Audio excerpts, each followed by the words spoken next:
my first election in Jammu and Kashmir was 2002. And my memory from then on says that there were areas where leaders were slightly concerned about going, they were worried about things being thrown. Now you've been campaigning with gear abandoned pretty much wherever you want, going, there's enthusiasm, I see there's sparkle in people's eyes.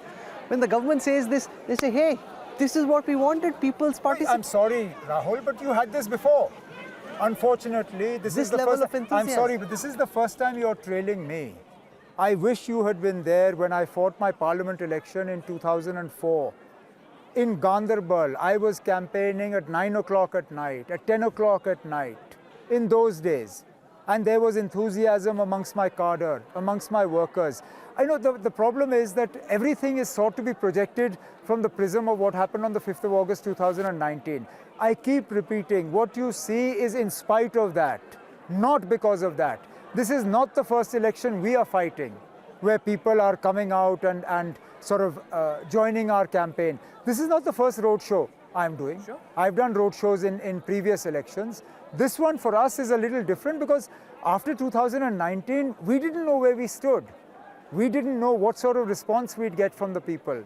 We didn't know to what extent people would hold us responsible for what happened. Which is fine, but do you accept at least that the separatist stream of thought, which used to hold things up in the valley, cause all kinds of trouble, that stream now seems very, very marginalized, almost vanquished. That space has shrunk. Which is good. I have no problem with it. I fought every election against that separatist space.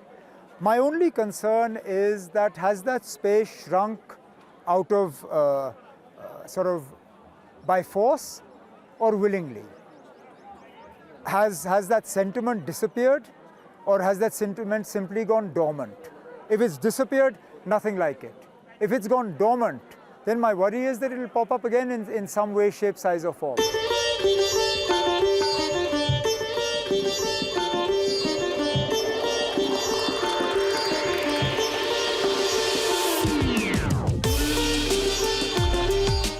Omar Sahab, what is this? You're feeding us kebabs and having fruits yourself? You're cheating. I can't do that every day. So every once in a while I will, but I try as far as possible to keep some semblance of normalcy on the road. Is that even allowed in politics? I thought wherever you go, jo bhi khilata hai mezban, wahi khana. नहीं खाते हैं. I'm going to have roti and chai, but yeah, a bit of fruit always helps. So Omar Sahab, we've spoken largely about the elections in Jammu and Kashmir. What's your sense of the larger national picture? You were a member of the India Alliance, which somehow just kind of came apart during the campaign itself. Are you disappointed about the fact that it didn't take off? Yeah, I know a lot of people would like to believe that we came apart, but I would beg to disagree. Yes, in West Bengal, we failed to arrive at any sort of seat-sharing arrangement with TMC. But otherwise, I mean, as a member of the India bloc, I'm actually surprised that we succeeded in seat-sharing arrangements where I didn't expect us to. I honestly didn't expect a meaningful seat-sharing arrangement in UP.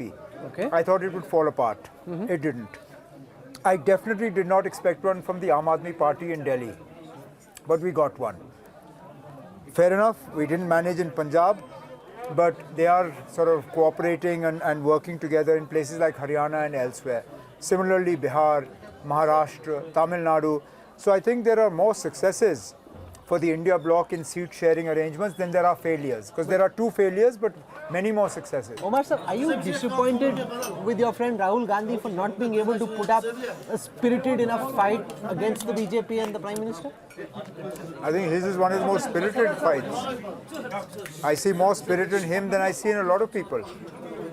He's taking the fight directly to the Prime Minister, which is why the Prime Minister is relentlessly attacking him individually, not just the Congress party. But it suits the PM. No? The more people see Rahul's face, the more they compare PM and Rahul, and the more it is to the BJP's advantage in their calculations. You know, I distinctly remember, because I'm witness to that conversation, and this is where hubris comes in.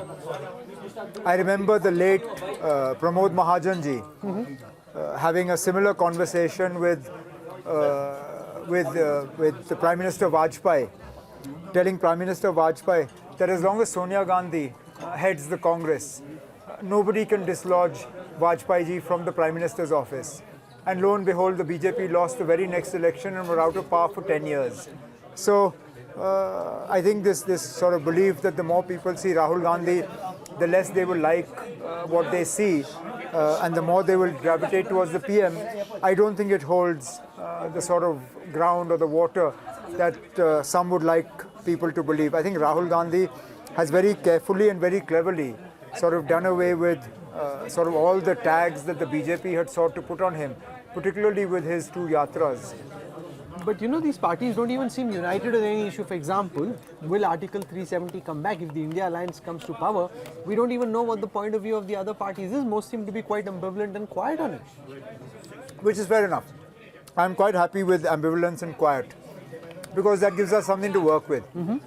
And we know that there are parties within the India bloc that are not averse to a conversation and a meaningful conversation on the issue of Article 370. In fact, some have been very supportive of the National Conference's stand on the issue, and we'll work with that.